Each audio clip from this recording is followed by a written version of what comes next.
Welcome to the CyberSec Migrant Podcast, where we explore the inspiring journeys of cybersecurity professionals who are migrating to Canada. My name is Femi, and I'm your host for today. And in today's episode, we're diving into an important topic that impacts every cybersecurity migrant: Canadian workplace culture. As cybersecurity professionals, we know that technical skills are crucial, but understanding and navigating workplace culture is equally essential for career success. Canadian workplace culture brings its own unique set of norms, values, and expectations.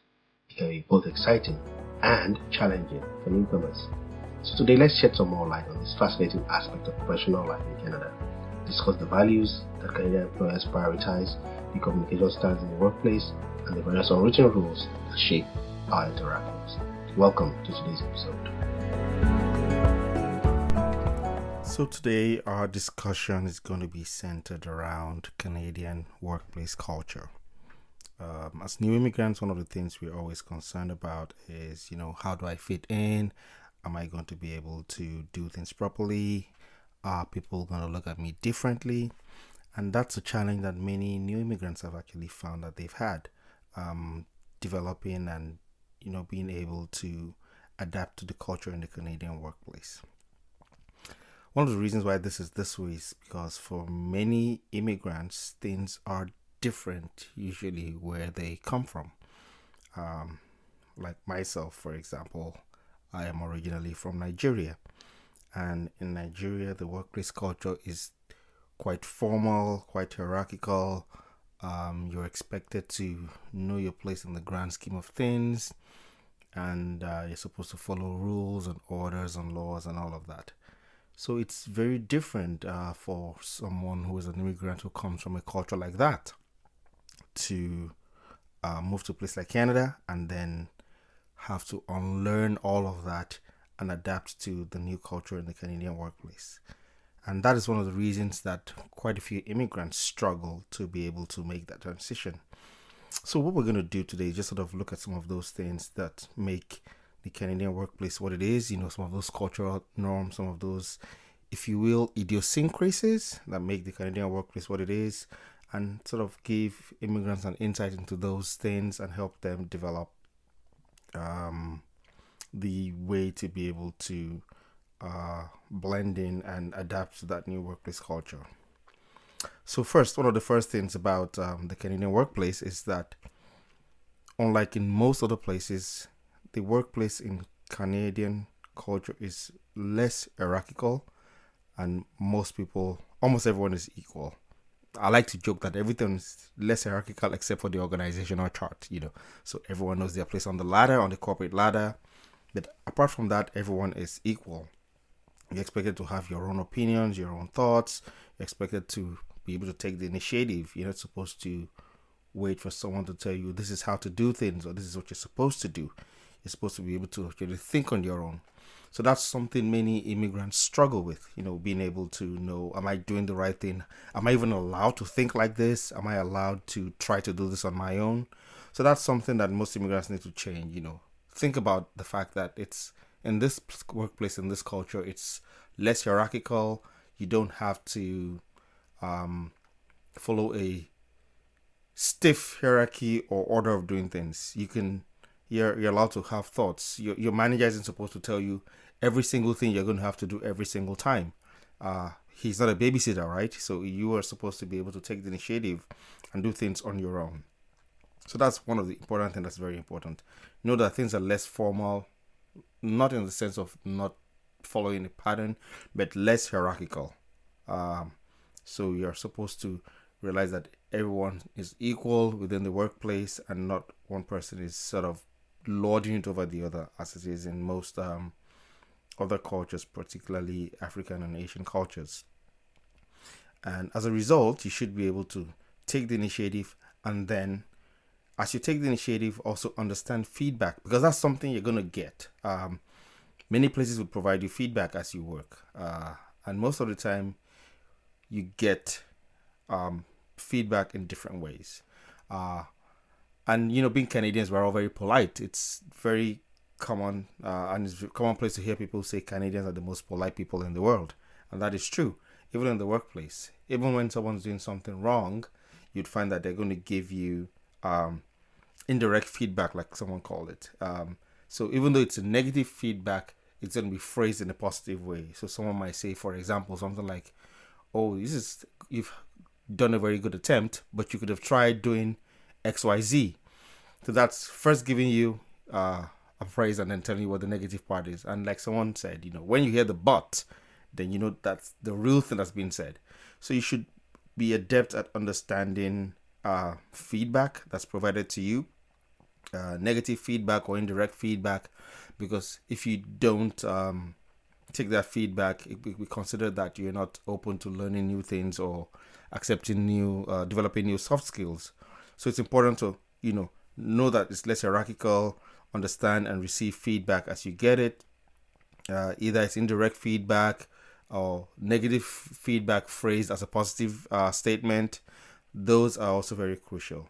Another thing that's very crucial for adapting in the Canadian workplace is the development of soft skills. Soft skills are crucial to success in the workplace, absolutely crucial. So it's not about how well you know how to run a program or develop software or do what it is you do as the daily task. That's not being called into question. But in the Canadian workplace, it's one of the things that's most important is how adept are you at developing soft skills? What are these soft skills? Independence, ability to learn, ability to work as a team, punctual, ability to hold a conversation. All of those are crucial. It's expected that you would be able to, work as part of a team, provide feedback to your team members, be able to do things together, which aren't directly the job, but would indirectly contribute to the success of your job and your role in the workplace. If you're not able to actually develop and showcase those soft skills, then it is going to be a challenge to actually blend in. So that's another thing. So we've got soft skills, which are crucial, absolutely crucial to the success in the Canadian workplace. So let's switch gears here and talk about something that many immigrants, and I know myself, I struggled with this when I first moved here. It's something that's a bit different. I come from Nigeria originally, and in Nigeria we're a very effusive people. We wear our hearts on our sleeves. We're very social. The sense of community is really, really big. So it's common to find people having conversations in really close quarters. You're standing next to someone, you're getting close. Whereas it's kind of different here in Canada, right? There's the concept of personal space. People are very jealously guarded about their personal space. So it's important that you realize that within the Canadian workplace, there's the concept of personal space. And if you ask most people, they define it as 2 feet or 2 arms length away. That's the define of personal space. So anything within that 2 arms length space of a person is defined as their personal space. And if you get in there too much, you're considered to be intruding on personal space. So you want to be able to actually don't get too close to a person so that it doesn't seem like you're intruding into their personal space. But also conversely, you don't want to stand too far away and stand 6 feet away, because then it's considered that, oh well, are you talking to me? Are you disinterested in the conversation? Or are you what message are you passing across? So the idea is, respect people's personal space, stay not too close, but not overly far away that the conversation becomes strained. So rule of thumb, 2 arms lengths away or 2 feet away, that's considered good enough space where you're not intruding into a person's personal space, but you're also not seeming disinterested in that conversation you're having with that person. And while you're having this conversation with this person, it's also important to maintain eye contact. That's crucial. I can't say how many times I've heard this being said to me, that it's important to maintain eye contact. And that's something I used to struggle with personally. I used to struggle with maintaining eye contact because I come from, like I said, I come from a culture where it's considered rude if you're looking into eyes of those who are considered your superiors, right? It's considered rude. So it's expected that you look away, you look down, because you're looking. Yeah, it's a sign of respect. Conversely, in the Canadian workplace culture, you're expected to hold a conversation with people and maintain eye contact while you do that. because maintaining eye contact allows it to come across as trustworthy, believable. You know what you're talking about. But if you don't maintain eye contact, you're going to be considered maybe distrusted or distrustful. It's going to be considered the fact that you're probably not telling the truth about what you're saying, or there's a lack of confidence about you.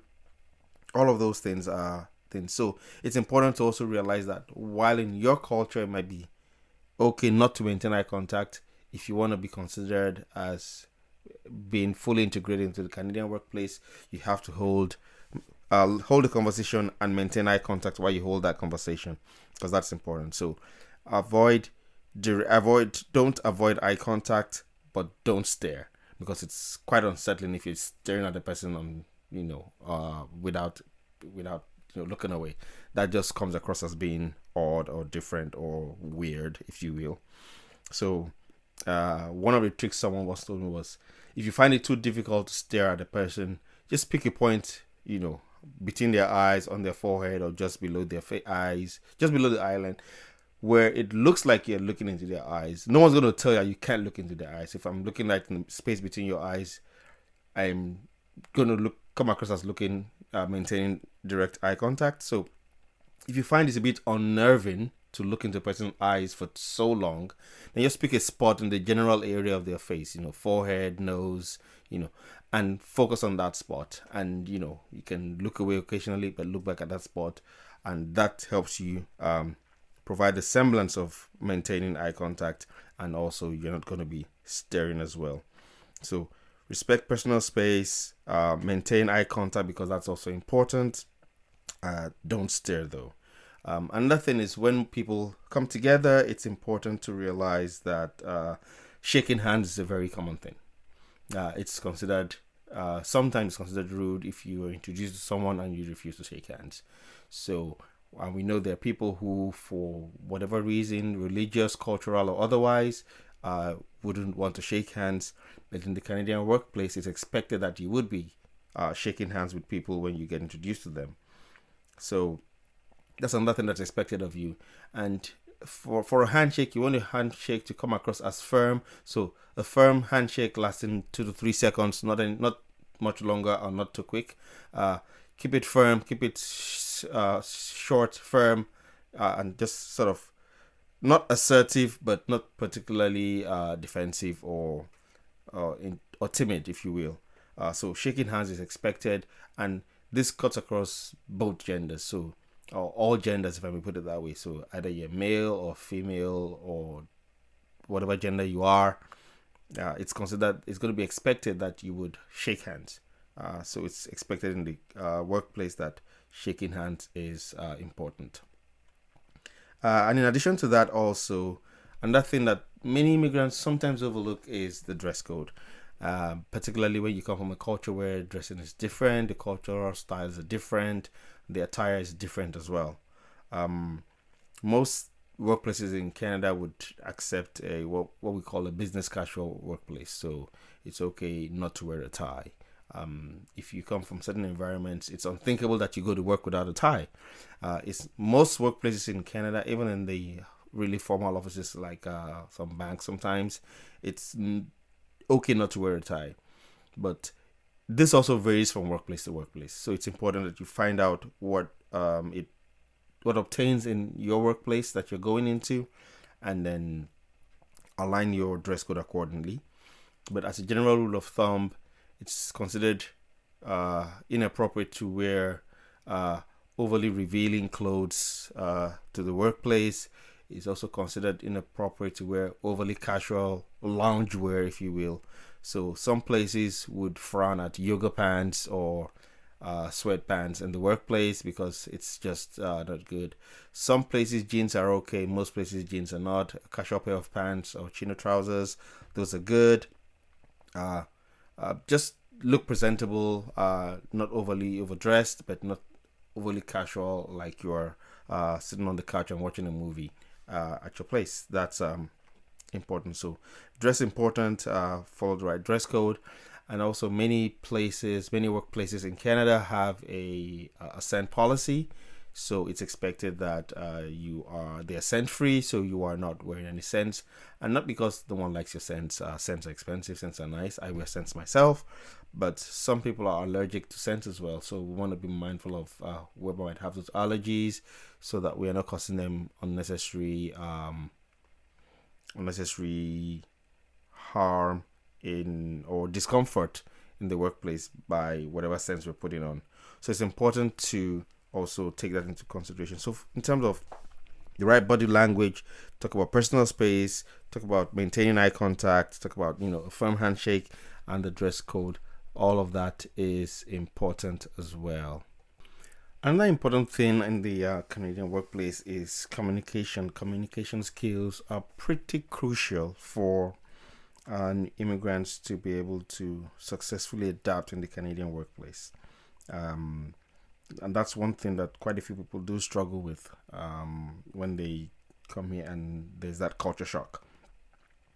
One of the first things is, like I said earlier, courtesy and politeness are very important. It's expected that you're going to be courteous to the people you work with. You're expected to be polite to the people you work with. That allows for a cordial work atmosphere. It allows you to get on well with your colleagues. So it's very important that courtesy and politeness are in what you do. So in terms of names and form of address, where you come from, it's expected that when you're talking to people, you address them by their first name. It's not expected that you're going to say Mr. So-and-so or Chief so-and-so or Professor so-and-so, except when, of course, the situation demands that, like if you're in an academic institution, for example. But if you are in a regular workplace, it's expected that it's okay to call people by their first names, and just use other forms of address that are appropriate in the workplace. But it's also expected that, like I said earlier, courtesy and politeness. So you don't yell at people, or you don't shout at people. You don't raise your voice when talking to people. It's okay to have a disagreement with people, but you're able to put that disagreement across in a calm, collected, concise, clear to understand way that doesn't come across as offensive or impolite or demeaning. So that's something that many people from certain cultures would struggle with, because it's just normal in those cultures to do things differently. So it's important to bring in those communications. Another thing is email and phone and computer use. That's something that's also different in many cultures, particularly in Africa or in Asia.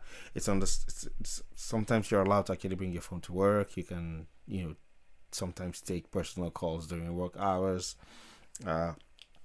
Generally, in the Canadian workplace, it's frowned upon if you're doing personal stuff on work time. So it's expected that you are dealing with work stuff during work time, so work emails or phone use or computer use. If you're in a job where you're provided with a phone, it's expected that the phone is going to be used for work business, right? Not personal business. So you don't want to take that phone and start calling up all your friends and planning the next pizza party you're going to have when it's a phone that was provided by work. So keep your work activities separate from your personal activities. Do your personal activities on your personal time, on your personal phone. Keep work activities to the work phone. Same thing with computer use as well. If you have a computer use, it's expected that that computer is going to be used for work purposes. So you don't do personal work on a work computer. You're not expected to use your work computer to browse Facebook or go on your LinkedIn or check out all the latest cat videos on Instagram. That's not what is expected. So use your personal computer for that, and use your work computer for work related stuff. That's very important. And sometimes, you may not know, some companies do have tracking software on these computers that can actually track what you're doing with these computers and how productive you are. And I've heard of incidences where people have actually been fired because it's been proven that they were not doing work on their work computers, and not working for the length of time they were supposed to be working. And the company was able to prove that, and then as a result of that, they were able to fire that person. And even though the person went to courts to seek redress, the person was unable to get any justification on her part, because it was a computer provided by the employer. It was expected I was going to be doing employer work. She wasn't doing that. She was at fault. So it's important to do that. But while you're also doing all the work in the office and making sure that you are following proper etiquette, it's also expected that you're going to socialize with your colleagues in the office. So, that small talk that we all dread sometimes, you're expected to indulge in that small talk. So there's, during coffee breaks, yes, you have conversations with your colleagues. Or another very popular one is around the water cooler, because almost every office does have a water cooler, somewhere on the floor, and you find that 2-3 people would arrive at the water cooler at the same time, and then a conversation would ensue between them. And that's all part of the socializing you're expected to do in the workplace, And most times, most topics are okay. One of the very common topics to talk about is the weather. Depending on what part of the country you live in, some people would like, if you live in Vancouver, you can talk about how it rains all the time, or if you're in the prairies, how it's so cold in the winter. So there's so many things you can talk about, starting with the weather, or talk about the sports. If you're a hockey fan, or a lacrosse fan, or a soccer fan, or a baseball fan, or a football fan, there's always something to talk about. But while it's expected that you would have, socialize and have small talk with your colleagues, it's sometimes expected that certain topics are not completely off limits, but better not discussed in the workplace. Certain topics usually are sort of avoided in the workplace. And thinking of that, I can think of about 3 different topics that you wouldn't, readily speak about as small talk in the workplace. And that is religion, age, and income. We usually don't talk about religion in the workplace, except when it is the conversation expressly started that way, and you find that it's a mutual thing between those parties who are having that conversation. Also, it's also sometimes not expected that you talk about age or income in the office. But then again, you're gonna have to exercise the judgment call on these, and see if it's a conversation, depending on who is having that conversation and the parties who are involved in that conversation, if you're able to actually have that conversation and talk about those topics. But generally, as a rule of thumb, if it's religion, age, or income, it's usually sometimes not talked about in the office. And another important thing is, it's also expected that, when people are having conversations, you expected to contribute, like I said earlier, ask questions and respond.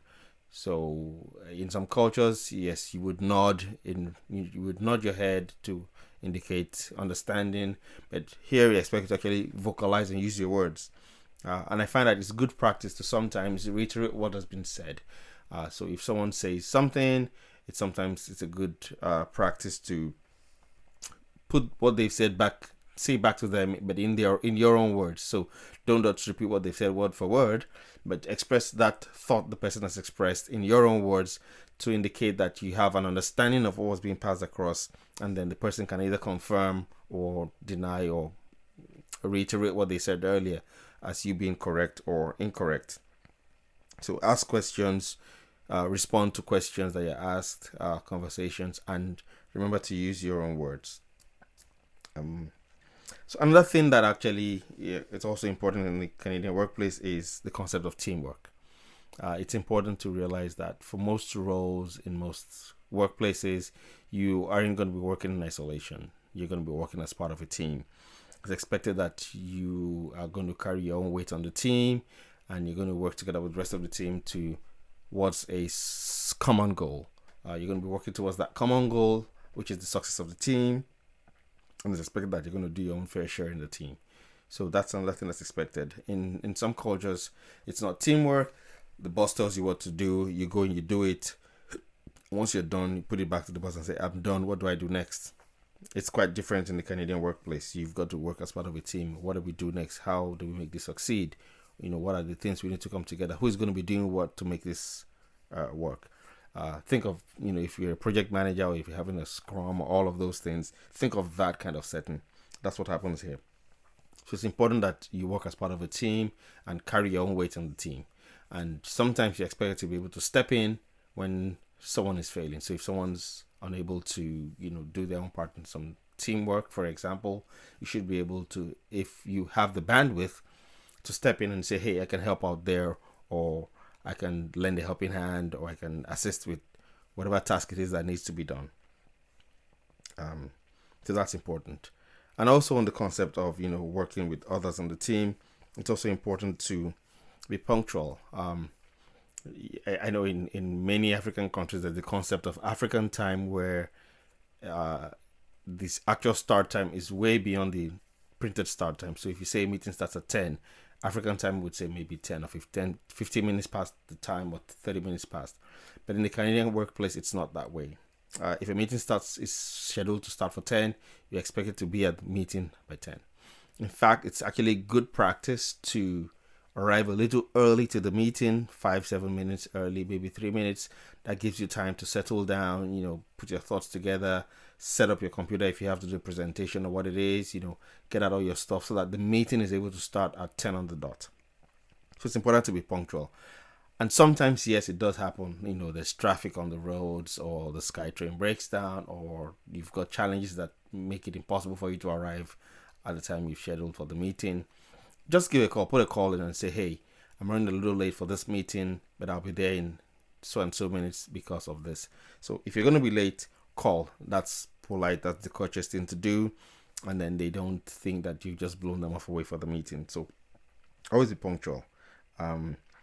And like I said earlier, collaborate. It's important to collaborate in the workspace, because that's what makes the job successful. And one thing I found that really helps, think of people like icebergs. You know the concept of an iceberg. You only see an iceberg, but it's estimated that you only see a ninth of what's on the on the surface. 8 of 9 parts is beneath the surface. And people are like that in the workplace. You only, what you see, or what you think or what you think you see about these people is just the tip of the iceberg. They go so much deeper than that. There's so many other faces to them, that there's things you do not know, and it would be bad to make assumptions. So don't make assumptions. Think of people as icebergs, and know that there's things you don't know about people, and you want to consider their thoughts and their feelings as you do the things you want to do. And finally, one thing I have found, and this has personally helped me in my journey as I've began my career here in Canada, is to realize that if you're thinking of growing your career in your workplace, becoming, climbing up the career ladder, it's important to realize that career advancement doesn't happen without visibility. You've got to be seen to be known that you're there. So people only know you exist if they see you.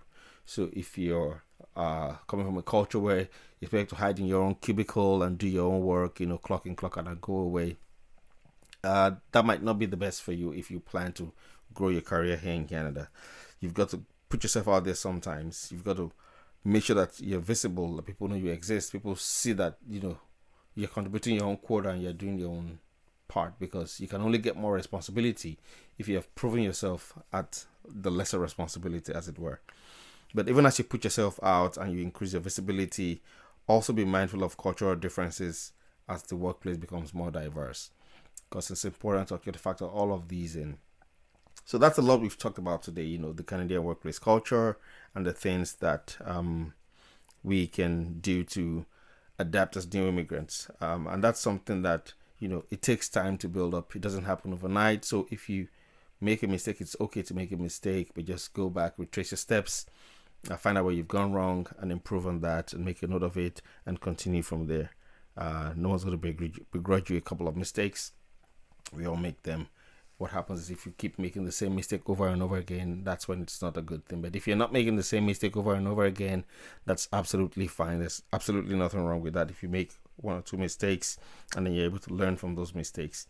And I'm hoping that these tips would be able to help you as you grow your career and integrate into the Canadian workplace and develop that culture where you're able to get the best for yourself and provide yourself a fulfilling, rewarding, and successful career in Canada. So that's it for another episode today. Thank you so much. Here's your call to action for today's episode. Share if you find this episode insightful. Share with your friends, with your colleagues, and your network. Together, we can empower more individuals with the tools and inspiration they need to succeed in the world of cybersecurity. And join us next time for another episode of the Cybersec Migrant podcast.